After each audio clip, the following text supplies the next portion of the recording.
Okay, so I wanted to wait to make this video until I had something solid for you guys, from pre-orders to all of the specs of the Switch 2, all the way to a confirmed order. I did manage to snag the Mario Kart bundle from Target during the night of pre-orders. There was a second wave that came through like 45 minutes after, and I managed to get one right there and then. I couldn't believe that Best Buy was actually the worst place to get it this year because I usually get my pre-orders from them. I ended up waiting in the virtual line for over an hour after a 30-minute delay on the launch just for it to say sold out. Let me know in the comments if you were able to pre-order a Switch 2 and which one you went with. I am huge on physical games usually, but being able to save $30 by going with a digital bundle, I ended up going with the Mario Kart bundle instead.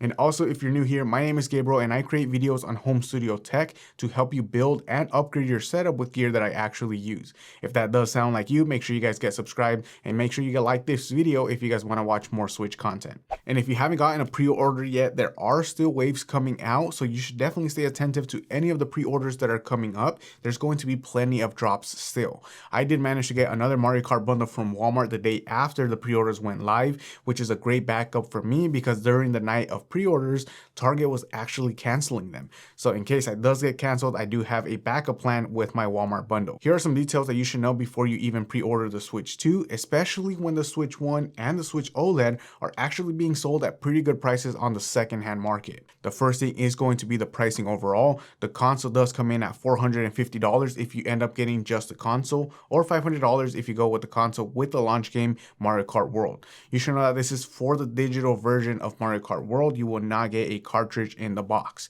And if you do want to get just the console and later on purchase Mario Kart World, it is going to be $80 for both the physical and digital copy here in the US. Other games for the Switch 2 do come in around $70. So in general, you can expect most Switch 2 games to be around $70 to $80. And I do hope that they don't go past 80. At this price, they are definitely expensive already. I'm not really sure how much more people will even be willing to pay for games. I already thought $60 was expensive, which is why I always buy most of my games on the secondhand market or wait till they go on sale during the holidays. On top of that, there's also a push now for digital games with the Switch 2. That means that we now have more games that you physically buy at the store, but it does need to connect to the internet to download the whole game to the console itself. I think I saw somewhere that the reason for this was because the cartridges themselves have very little storage, and if you go for the more expensive one, it's a little bit more expensive for the cartridge. So maybe that's the reason for a way for companies to save money and charge less for their games. Either way, the good thing is that it's not 100% digital. You can still sell that cartridge or license to someone else, and then they can download the game. The only place that this does become an issue is if the Nintendo eShop goes down maybe many years later, where that license won't really be worth anything because there's nowhere to download it from. But some of the upgrades that you do get in return for the extra money that you've spent on the console and games is that we do get up to 4K 60 Hz in dock mode. I was not expecting 60 frames at 4K, but it is nice to see that it's available at that high frame rate. If no other games, I'm sure we will see Nintendo first party games taking full advantage of the 4K 60. 4K is definitely a huge advantage, even if it is upscaled, because like I mentioned before with Nintendo, they are the console for the family. It's most likely going to stay docked with a lot of people playing it on a TV, and most households now have a 4K TV since it's the most readily available quality now. And for those that are a little more enthusiasts and play competitive games, it can also go up to 1440p 120 frames per second.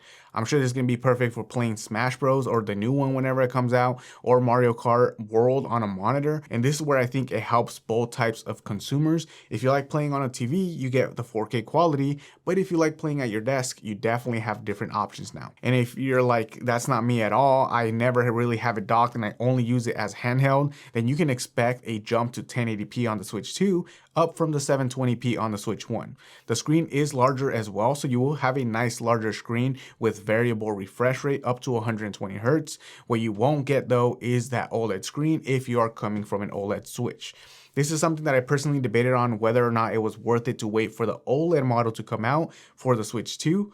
But after some initial impressions from others, it seems that it's still okay with its HDR capabilities. I am huge on OLED tech, but I also don't mind LCD or LED tech as long as it's the better quality one. In general, they just get brighter and are less expensive for companies, which keeps the price of the end product low.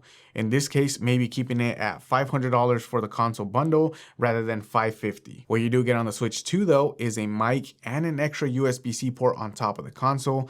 I am someone that doesn't really care for the mic, but I definitely welcome the USB-C port for sure, since it's definitely needed when it is in dock mode to have an extra wired controller. The mic is something that I really didn't ask for, or really didn't have on my wish list at all, and that's mainly because my multiplayer is mainly going to be local rather than being online on the Switch.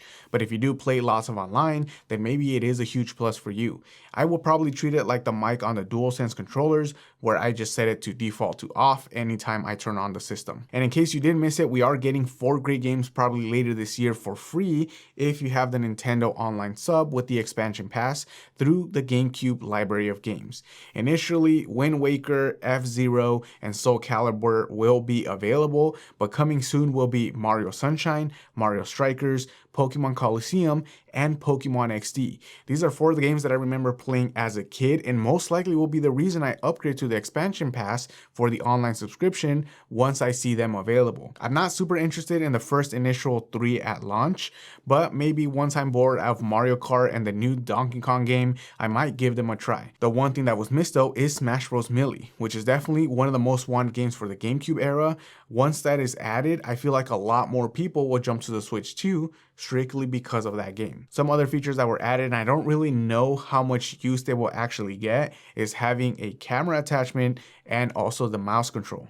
This was not on anyone's wish list, at least not anyone that I know of, but I'm glad that it's an option for those that can take advantage of these features. My beef with features like these is that they fully depend on game makers to spend the money and time implementing them into the games, which either raises the price of the games or they just never get implemented, leaving both of these features in the gimmick pile in which only a few games from Nintendo actually take advantage of. Whereas what Nintendo should have been focusing on 100% is going to be the stick drift issue that we had with a lot of the Joy-Cons from the Switch 1. I personally was affected by it on my original Switch, the non-OLED model, and it was just one Joy-Con, but I have heard of other users getting multiple Joy-Cons to stick drift, which is actually insane, especially at the price that the Joy-Cons cost. Nintendo did say that they spent more time researching and making the best thumbsticks for the Switch 2, but they will confirm that they will not be Hall effect sticks. I personally don't really have a preference between what tech is used within the sticks. I don't even know if I can truly feel the difference between the two techs, but as long as they work and they don't drift,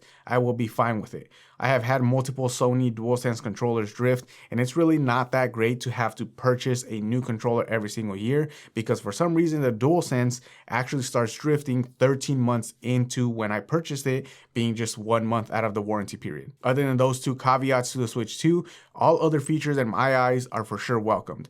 Even though the price is higher than the previous 2 generations, it's still on par, if not less expensive than other consoles, which will for sure make it popular. You can already see it with the low availability everywhere just on the pre-orders, or maybe it could be that it's because of the inevitable price hikes here in the US are also making the pre-orders a lot more popular right now. If the Switch 2 doesn't tick every box you would have liked to see, the great thing is that the Switch 1 and the OLED model still works great and will work with the Switch 2 games as well. And the best part is that you can still get it all at a large discount from everyone that's already making the jump to the Switch 2 and listing the OLEDs or the Switch 1 in a local marketplace. What are your thoughts though? Are you looking to pre-order the Switch 2, or did you already pre-order yours in person at GameStop or online? Let me know down in the comments. As always, thank you guys for watching this video. Click here to watch another one of my videos, and I will catch you in the next one.